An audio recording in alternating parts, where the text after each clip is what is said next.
This is probably the most exciting video for the season because we're going to be talking about the trends, the big ones for spring summer 2024. Let's get into it. Hello and welcome to Design or Design. My name is Maria and this channel is all about fashion, trends, personal style, and maybe like some fashion news. There's going to be plenty of visual examples because I find that the more I see, the better I understand, the better it works in my brain how to create outfits, how to be inspired by runways, what pieces to look out for, and etc. So without any further ado, let's get started. And we're gonna start with the big one, the really scandalous one, the one that might not be for everybody, and that is a transparent skirt. Yes, we've seen a lot of transparent clothing altogether, but the skirt in particular, having maybe a longer blazer on top or having a little bit of a more covering underwear, undergarments, having it as a layered effect, maybe on top of a body, maybe like here we see in Dolce & Gabbana, having more of like the stockings showing and etc. Givenchy, kind of the same vibe. I quite like this, and I have the skirt in mind that's been sitting in my closet for a while now that I want to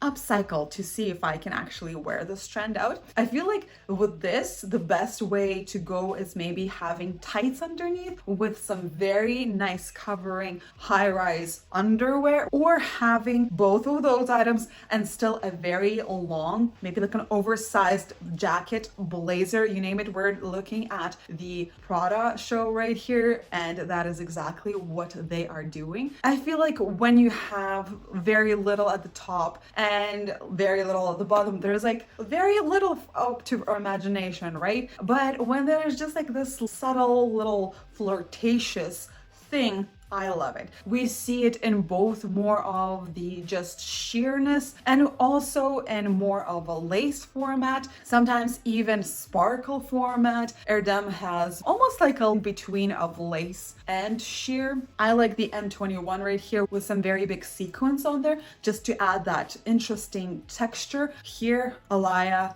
with their latex pencil skirts, perfection. I really like it. Not for everybody, of course. If you're more risky, this is definitely for you. And I feel like if you also have more of a classical type of wardrobe, it will definitely be really cool just to position with maybe like a nice suited blazer. All right, another one just as ridiculous as the first one, and it is the hot pants or like the micro shorts. We've seen these for quite a few seasons, but now they're actually becoming like the talk of the town, if you know what I mean. We've seen them more looking like a pair of underwear. We're heading back to those super ultra short shorts, and even further. It looks as if some of these are just bikini bottoms. Maybe not bikini, maybe like more coverage swimsuit bottoms, but some of the are a little bit on a voluminous side, like here in Versace, but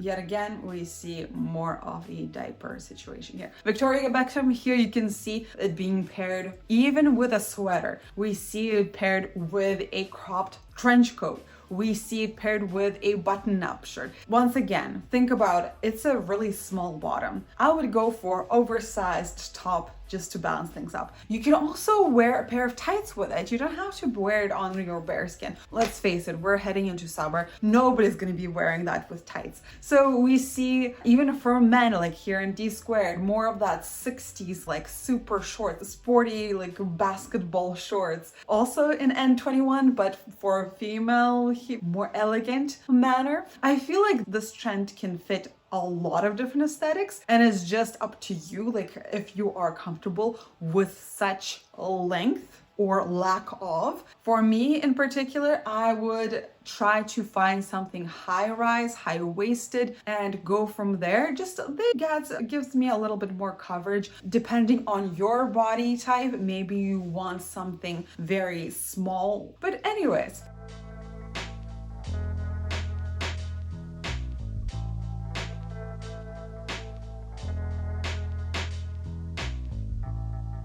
let's head into the high-rise, ultra high-rise pants actually. Trousers, like we're seeing here, that they could be either at the waistline or a little bit further up.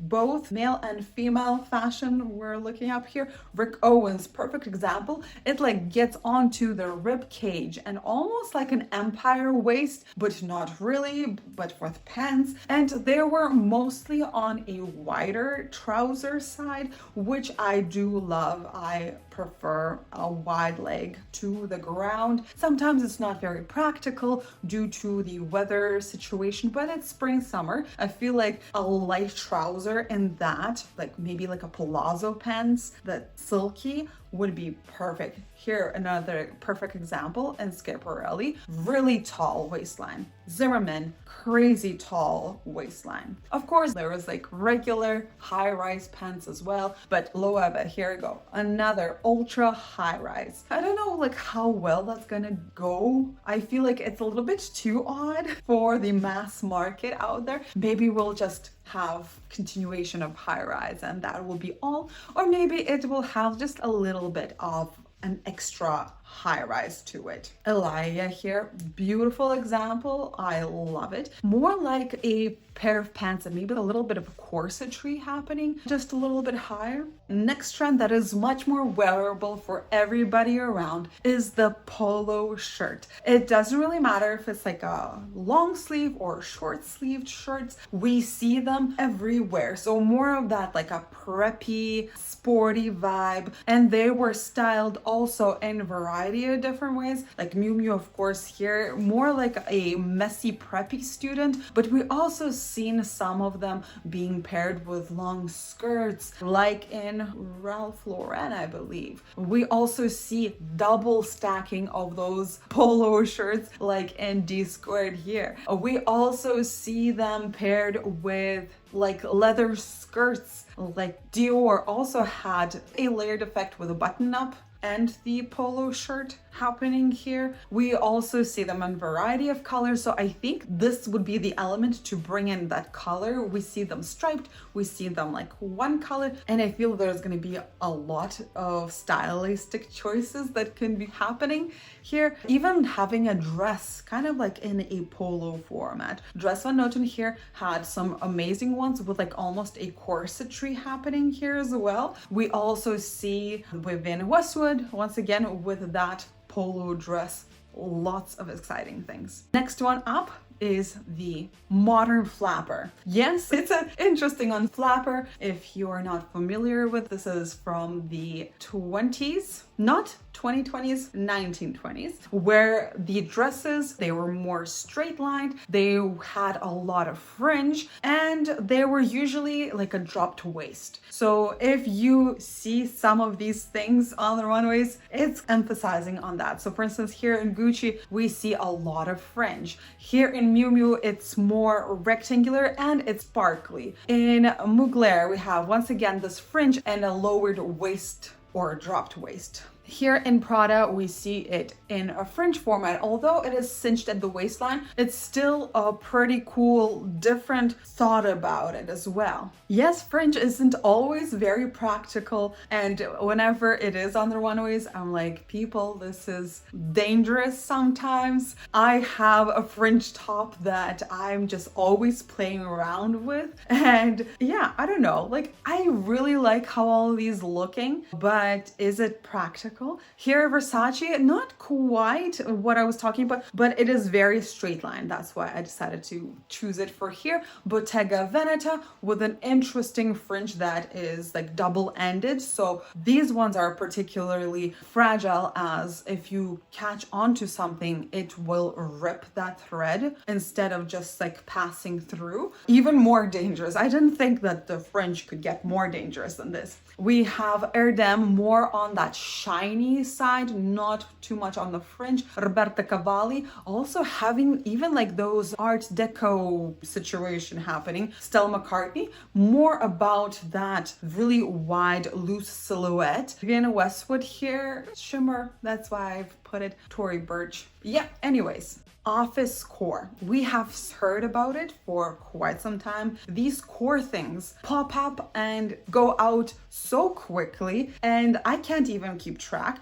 but I am a fan of this one, let me tell you. I think I've been wearing office core for the past 5 years for sure, just because I love blazers. I love upcycling them, I love thrifting them, and we see a lot of it. We see maybe something like more of a casual office wear on the runways at the moment. Lots of blazers. If you would like to know which ones to look out for, make sure to check out my video about the outerwear trends. There are so many, and in totally different styles. Like here in Dolce & Gabbana, they were worn with those micro shorts. Sometimes they're leather, sometimes they're not. Lots of it. My favorite way is to wear it with a tie and a button up and then go crazy somewhere else. I don't know, I just feel it in my bones. Love it. Okay, fine. I will give you a little hint. So one of the trends for new blazers would be tuxedo blazers. Don't thank me. But there's a few more trends to do with blazers. If you're a fan, check out the video. Here in Boss, lots of examples of exactly the office core. And if you do work at an office and you're wanting to get more inspiration on what to wear, Boss Show will be definitely for you. Miu Miu had some more like casual versions of these. A Schiaparelli, more like a classy up. Kenzo, like a three-piece suit, a little bit on a, I don't know, want to say sportier, but sportier side with the blazers. Here in Ralph Lauren, we have more of a fitted hourglass blazer. Just because I know what's gonna happen for this fall winter, and I'm sure so do you, we also see a lot of different artists going country. We see this happening for everybody right now. There is really large search wave of cowboy aesthetics too. So I feel like cowboy is a pretty cool avenue to experiment with, especially if you have more of a eclectic boho kind of style. Those things go hand in hand for sure. But even I love to experiment, as I can just add a bolo tie and a wide brim hat and maybe a pair of cowboy boots to my regular outfits, and that is enough to take it to the cowboy level. All right, next one would be bodies. So when I'm talking about bodies, it's like a bathing suit, but it's not meant to be worn as a bathing suit. Like for instance, we just had long sleeved, like a cardigan kind of a bathing suit. Just now we have it with this crazy cape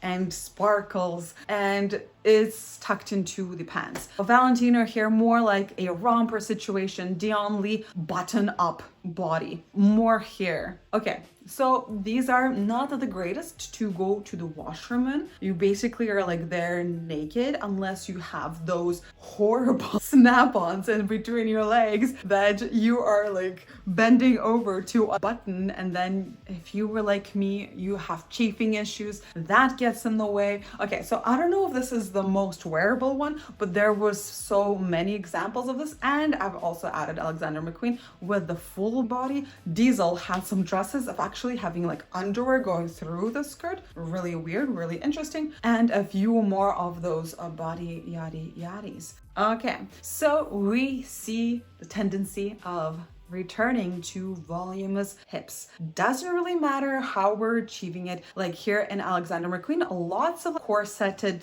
belt tops. We also see this in more of a blazer format.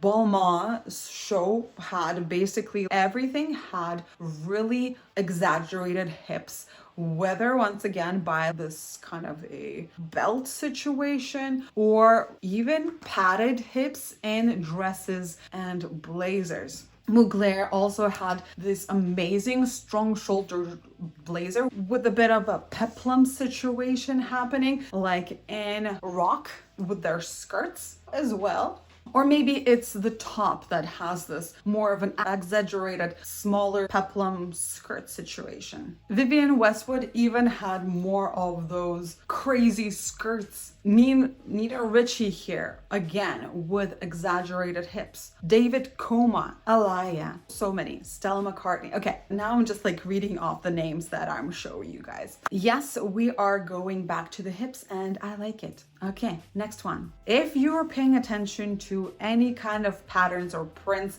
or imagery on the runways, the rose was definitely the most important one. And it was not always just the print. Sometimes it was an entire dress, like here in Alexander McQueen. Balenciaga had more like a play one, as well as more realistic roses. Balmain, basically their entire show was revolved around roses. They had these bags with roses sticking out. They had roses, like 3D roses everywhere on the garments. There was lots of like really unwearable things too. Or the roses were made out of fabric, which is, I guess, much more realistic for us everyday people to wear. Or having like little roses on the bag. So yes, anyways, roses, a lot of them. In particular, I love this blazer with the roses in the chesticle area and then the skirt with the hips roses. I really quite like them. They were done in like crystals. I'm pretty sure that that was 3D printed. Okay, still looking at Balmain. It was a lot, let me tell you. Salmon Rocha also had more of those fabric kind of roses, but they also had them underneath sheer garments as well, which was very cool, really interesting take. Reminded me a lot of Undercover as well. They also had this kind of roses underneath the sheer material, and even like this terrarium with butterflies and roses. I'm not sure if that's for everybody or even for sale. We also see this in Kenzo, more in a print format. I feel like this is an amazing way to upcycle. If you have a stain on your trench coat, just paint something on it. Best idea. Also, we have these silhouettes of roses. They didn't have to be really like implemented in one specific way. And I feel like this is definitely going from that choker situation, but now all the clothes have those roses printed or like stitched on. Here, much more roses. So many roses.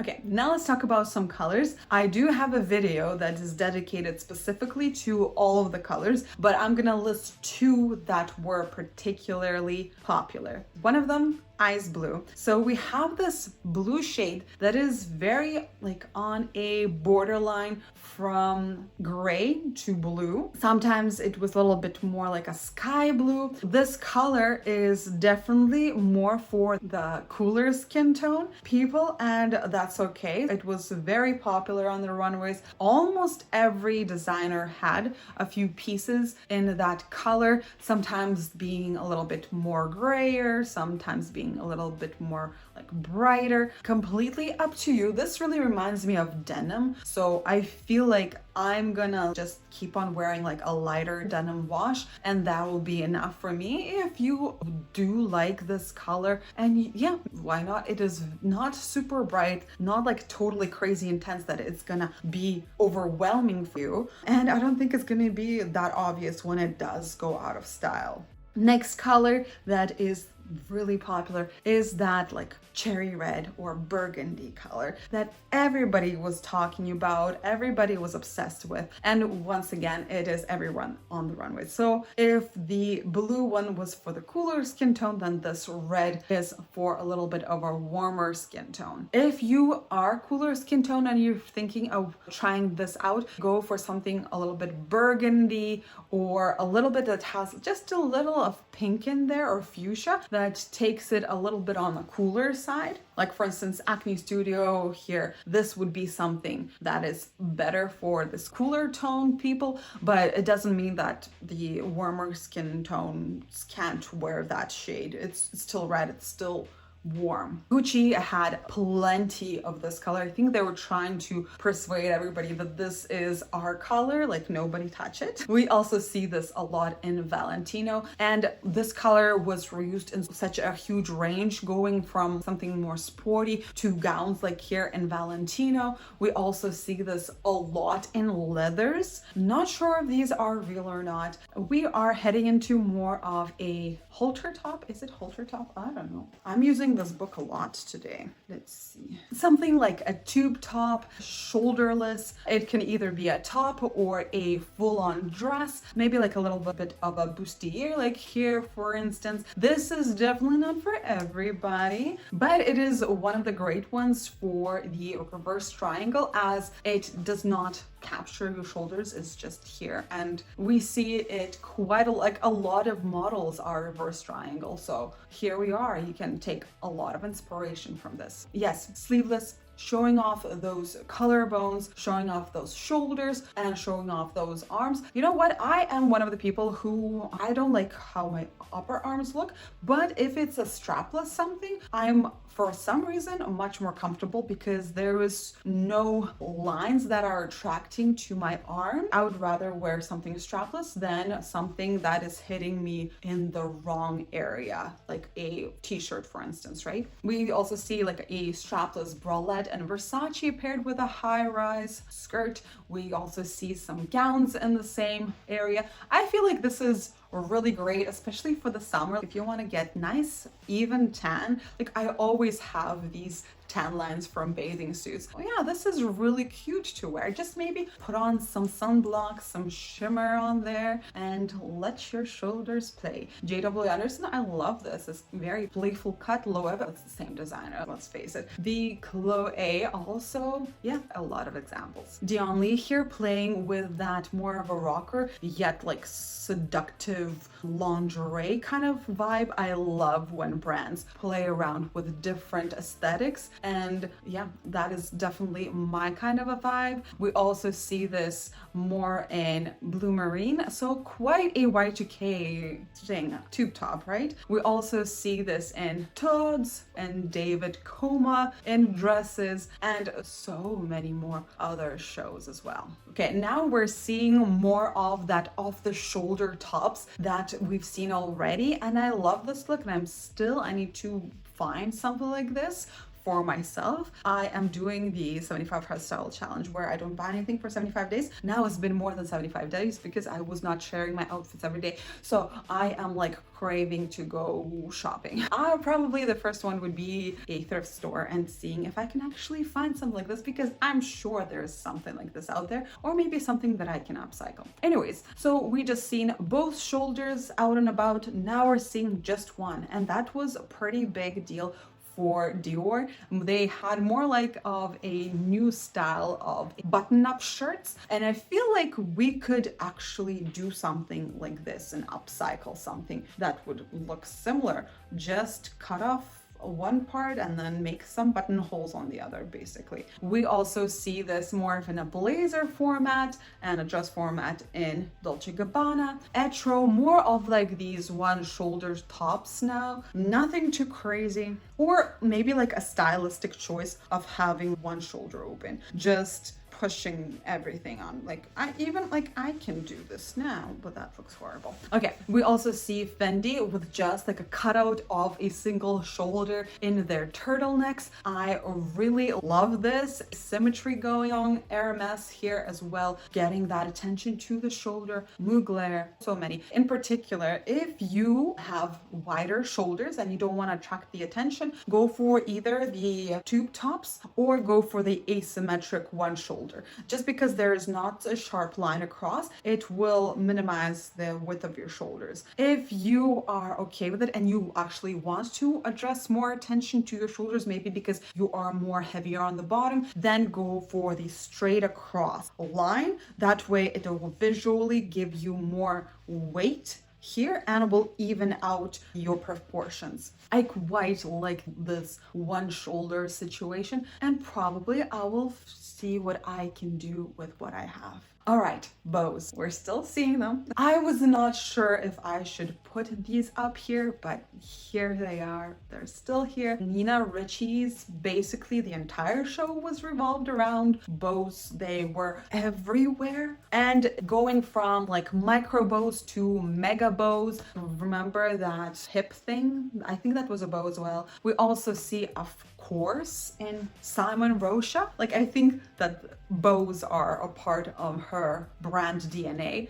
We also see even in Bottega Veneta, we see it in a Mosquito, and more of a modern twist in Maison Margiela of having just the ties that hold the item closed. And we already see this a lot on the street style in the everyday wear. Please let me know down in the comments below which one is your favorite, which one are you inspired by, which one actually fits into your personal style at the moment. I want you guys to get inspired by these, not just have them steal your closet and just erase all your personal style. Anyways, I am so excited to move on to the fall winter shows. Maybe before I do, I will sprinkle in some styling videos in between, so I just have some time to process all of the videos that I'll be downloading. If you have a request on a particular designer that I might not mention before, but you really love them and you'd like to see more examples from their shows, then please put them down below so I'll download their show for the fall winter season. If you want to take a look at how I take those inspiration from the runways into my style, I encourage you to check out my Instagram. If you're there, say hello, tell me where you came from so I can actually put a face to a comment. It is so fascinating to see you guys' styles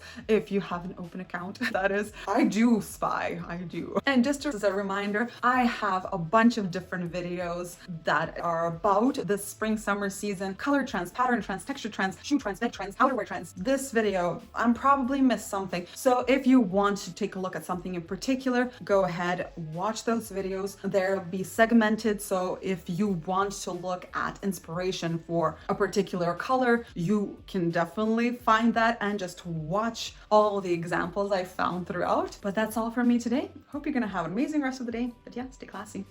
Bye.